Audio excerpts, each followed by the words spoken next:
नमस्कार, मी प्रशांत बाग, माझा सहकारी हेमंत बागुल सह सगळ्यांचं एका वेगळ्या कार्यक्रमात स्वागत करतोय. आपण नाशिकच्या भोसले मिलिटरी कॉलेजमध्ये, या कॉलेजमधले हे सगळे विद्यार्थी आपण बघतो की सैनिकी शिक्षण घेत आहेत. आणि या सैनिकी शिक्षण घेणाऱ्या विद्यार्थ्यांच्या मनात एकच आहे की देशसेवेची भावना.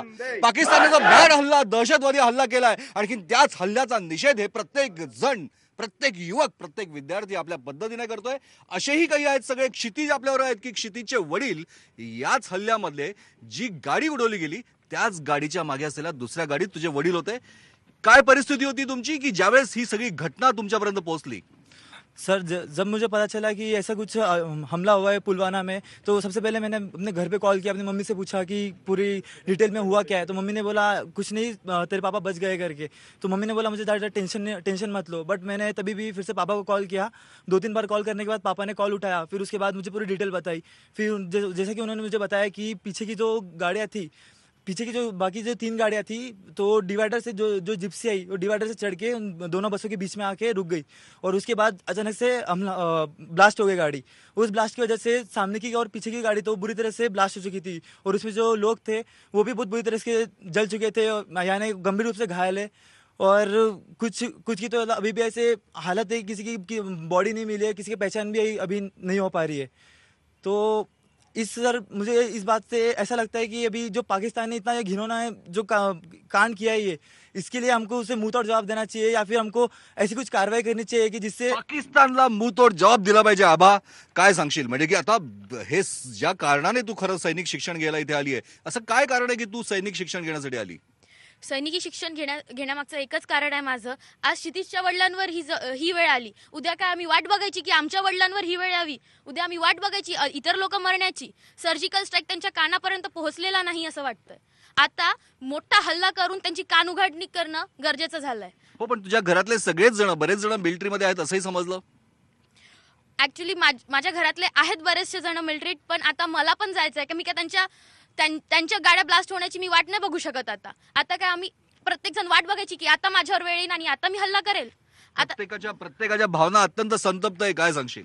आता जसं की निर्मला सीतारामननी जसं त्यांचं नेबरिंग स्टेटचं जे स्टेटस आहे ते जसं काढून टाकलंय, त्याचप्रमाणे त्यांचा सगळं राशनही आता बऱ्यापैकी प्रमाणात जे बंद झालंय. तसंच झेलम नदीवरचे जे आपले डॅम्स आहेत ते सगळे क्लोज करून त्यांचं पाणीही बंद करणं खूप गरजेचं आहे. कारण जर त्यांचा मेन सोर्स जर बंद झाला तर ते काहीच करू शकणार नाहीत आणि त्यांनाही कळून जाईल की भारत हा काही कमी नाहीये. नक्कीच भारत हा काही कमी नाही. आपण बघतो की संतप्त प्रतिक्रिया सगळ्या विद्यार्थ्यांच्या. पण सगळेजण ठाम आहेत की पाकिस्तानला धडा हा शिकवलाच पाहिजे. पण पाकिस्तानला धडा कसा शिकवायचा? फक्त अटॅक करायचा का? तर नाही.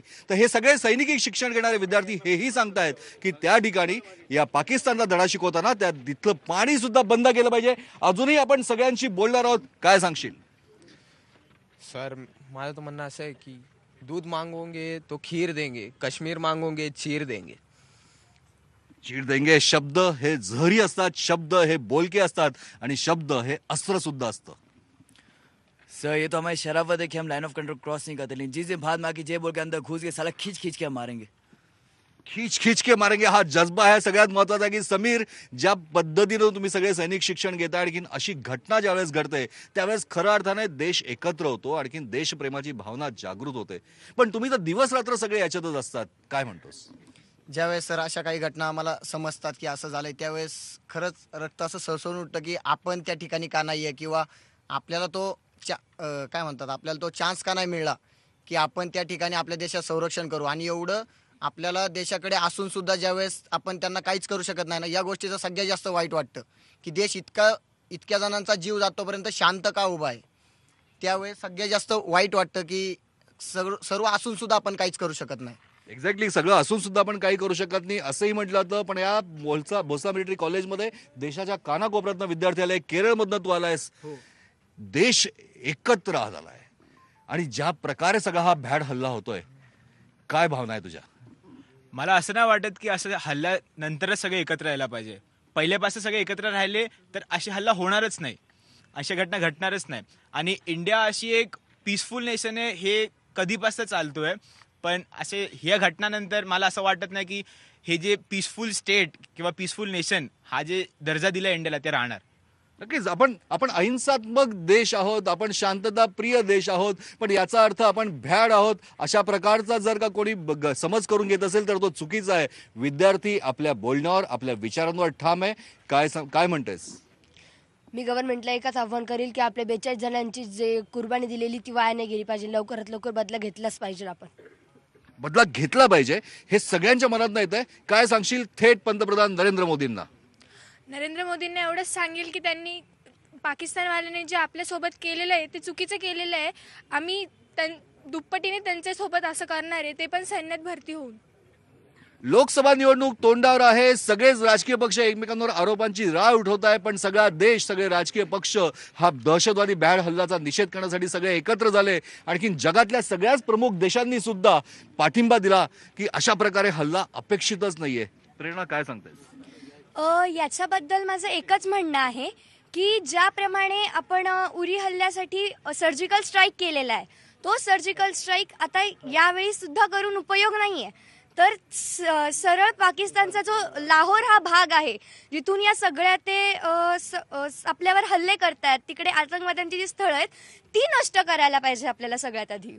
आणि ज्याप्रमाणे आणि हे सगळं करताना जसं पाकिस्तान बाकीच्या देशांनी दिलेली लिमिट क्रॉस करून हे करतंय, त्याचप्रमाणे एकाच वेळी जरी आपण आपली लिमिट क्रॉस करून जर त्यांच्यावर हल्ला केला तर पाकिस्तानला पुन्हा असं करायची हिंमत होणार नाही. 1971च्या युद्धाची ही आठवण आहे. हाच आहे तो रणगाडा की जो 1971च्या युद्धामध्ये पाकिस्तानवर अटॅक केला होता आणि पाकिस्तानात काही वेळेस धूळ झाली होती. सरळ युद्धामध्ये पाकिस्तान आपल्या देशाला हात लावू शकत नाही, म्हणून काय पाकिस्तान अशा प्रकारचे बॅड हल्ले करतात. ह्याच सगळ्या येतात. हेमंत आपल्यावर आहेत. हेमंत, तुझे मामा सुद्धा आता या ग्रुपमध्ये होते की ज्या ग्रुपवर हा दहशतवादी बॅड हल्ला झाला. तुमची रात्र सुद्धा भयानक गेली. काय परिस्थिती होती तुमची आणि काय सांगशील? सर, घरी तर एकतर दहशतीचंच वातावरण होतं जवळपास, पण घरच्यांना थोडं सांगितलं होतं की चिंता नका करू, मामा ठीक असतील. पण मामांचा फोन लागत नव्हता. नंतर रात्री 12च्या दरम्यान त्यांचा फोन लागला. ते बोलले की मी सेफ आहे, फक्त बाकीच्यांना इंजर्ड झालेलं आहे वगैरे असं तसं. बस, बाकी माझं म्हणणं असंच आहे की ह्या दहशतवाद्यांना आहे ना एक एक करून मारणं गरजेचं नाही आहे. तर गरजेचं हे की आपले बाजीराव पेशवे सांगून गेलेले, झाड कापायचं असेल तर झाडाच्या फांट्या न कापता पूर्ण झाडाच्या बुंद्यावरच वार घालायचा. बुंद्यावरच वार घाला. आणखीन म्हणून पाकिस्तानला खरं तर आपल्या देशानेच एक जागा दिली. आणखीन असंही म्हणतात की गायत्री सुद्धा बोलता बोलता बोलली की आपण जे आहोत पाकिस्तान काय आहे तर पाकिस्तान आपलाच एक अपत्य आहे, आपलाच एक मुलगा आहे. आणि एखादा सावत्र मुलगा द्वाड असेल तर बापाने त्याला समज दिलीच पाहिजे. काय सांगशील? सबसे पहले तो ये बोलना चाहूंगा कि उनको ये नहीं पता कि इंडिया से निकला हुआ है पाकिस्तान. हम उनके बाप है. खून का बदला सिर्फ खून से ही होगा. शांति से नहीं रहा जा सकता. अब जय हिंद.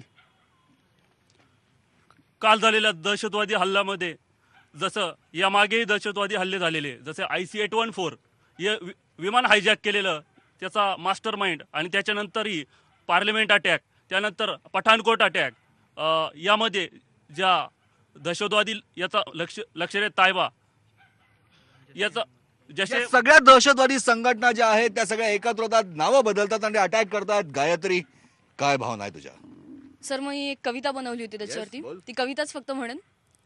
हल्ला झाला काल सीमेवर, हल्ला झाला काल सीमेवर, घाव पडला भारतीयांच्या उरावर. 42 गेले, 44 गेले, 60 गेले, गणिती अजून वाढतच आहे. घरच्यांचे अश्रू मात्र थांबता थांबत नाहीयेत. कितीही भ्याड हल्ले केले तरी देशातल्या वीरांगना अजून मेल्या नाहीयेत. आणि वेगवेगळ्या क्षेत्रात असलो तरी देशातल्या कर्त्यांनी अजून हातात बांगड्या भरल्या नाहीयेत. देश नाही फक्त भारत माता म्हणतो तिला. वाकडी नजर टाकलीस आता फोडून काढू तुला. आपल्यातलाच वेगळा झालेला तुकडा म्हणून इतके दिवस सोडून देत होतो तुला. पण जास्त उडायला लागला की बापही मारतोच की पोराला. लक्षात ठेव, शेंडी मोकळी आहे तोपर्यंत ब्राह्मण, आणि शेंडीला गाठ मारली की क्षत्रिय होतो आम्ही. शेंडी मोकळी आहे तोपर्यंत ब्राह्मण, आणि शेंडीला गाठ मारली की क्षत्रिय होतो आम्ही. शापादपी शरादपी घावही घालतो आम्ही. हल्ले होतील, युद्ध होतील, आता जीवही पडायला लागणार. प्रत्येक भारतीय आता तुला धारेवर धरणार. विश्वगुरु भारत माता आता कालिका सुद्धा बनणार.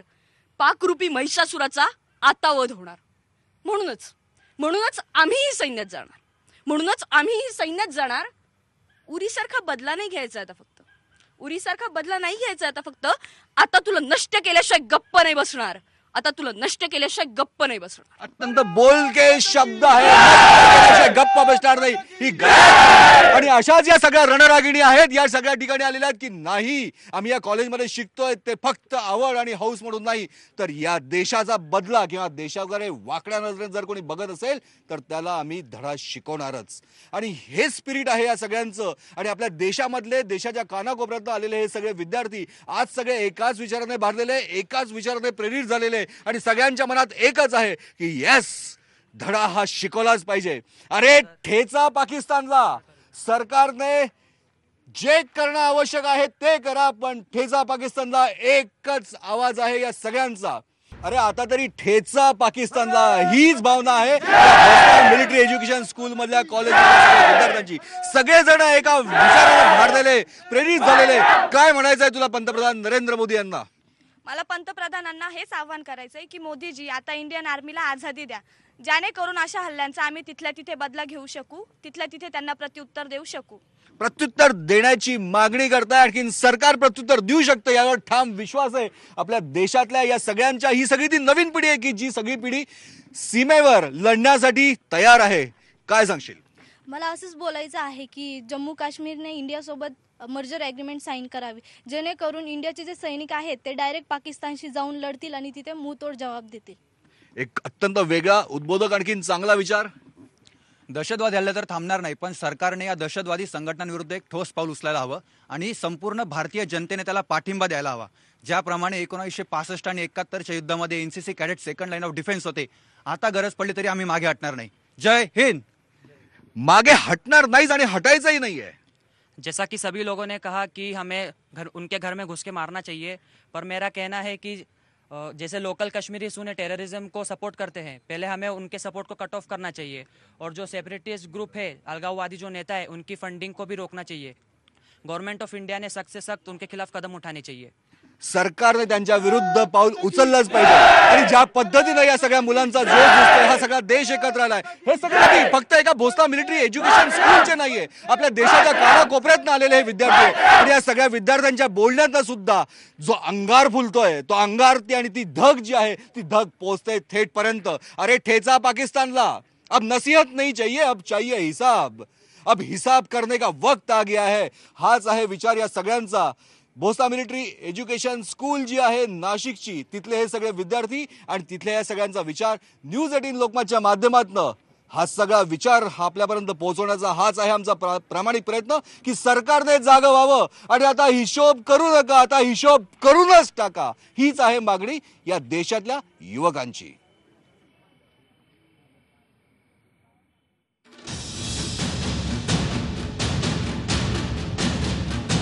Hey!